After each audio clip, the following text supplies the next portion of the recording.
Now, talking about this network, talking about these communications, here we go back to the book. This network of communications enabled 3 men to keep accurate minute-by-minute track of all that was going over on the entire front, covered by nearly 600 men. From this one spot, they could direct the lives of all those men, actors in the most thrilling and awful drama of all time. So the way that they're doing this, and I should have explained this earlier, is you have the battalion commander, and he has a small staff of people that stay with him most of the time. His operations officer, his communications officer, his intelligence officer. And what they do is when they get to certain positions, they find a command post, a CP. And when they're in the field, what they do is they dig a big, giant foxhole, and they make it as good as they can. They put logs over the top of it. They put dirt on top of that or sandbags or something. So they're trying to get pretty secure in there from overhead artillery attacks. Mm-hmm. And then they run wires out to set up communications with all the company commanders who have their own little command posts. And obviously this thing isn't permanent because it has to be mobile, because tomorrow night, the next night, we might move another 1,000 yards or 500 yards, and then that foxhole that we'd dug isn't doing us any good anymore. But from this little command post that they set up, they're running this whole show. Now, he talks about his decision making here. Back to the book. If he made a wrong decision, he could cause men to lose their lives needlessly.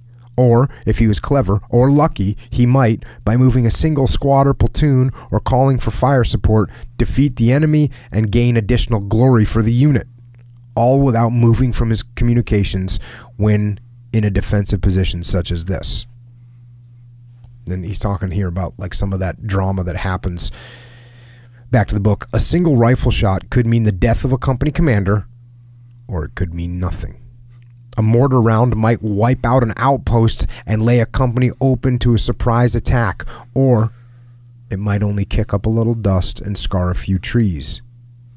A volley of artillery fire could come through the roof over their heads, or it could burst harmlessly in the fields outside. A burst of fire from the orchard could mean another pig, because they had killed some pigs that they thought were enemy, or a full-scale German attack.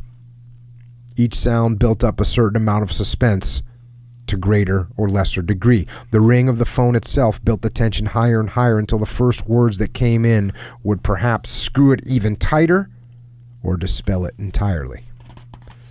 So that's the life that they're living. And just high pressure all the time. But, you hear a massive explosion. And this is the same thing I think Leif was talking about on the podcast.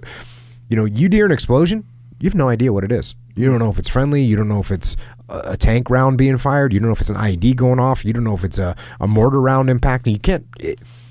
Maybe these guys got to a point where they could tell the difference. But I'll tell you what, you get into urban combat and the sound is refracting off all the buildings.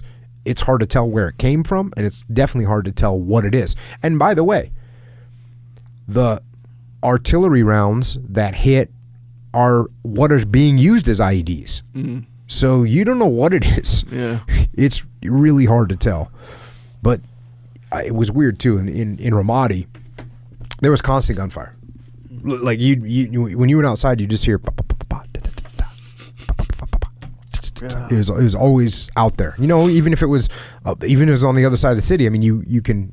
Yeah. Maybe not the other side of the city, but if it was in downtown Ramadi and we were back at our base, we'd go up on the rooftop of my building and sit there, and you could just tracers all night. The Marines down in the government center were getting attacked for the 14th night in a row. The outpost, the army soldiers or Camp Corregidor was getting mortared. I mean, it was just constantly happening.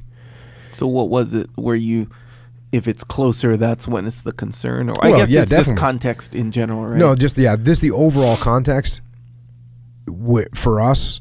For me, it was like, okay, you just knew that there was constant fighting going on. Constant fighting was going on. Yeah. And I mean, obviously, if it was closer, then the louder it is, and the closer it is, the more of a concern it becomes. Yeah. Certainly.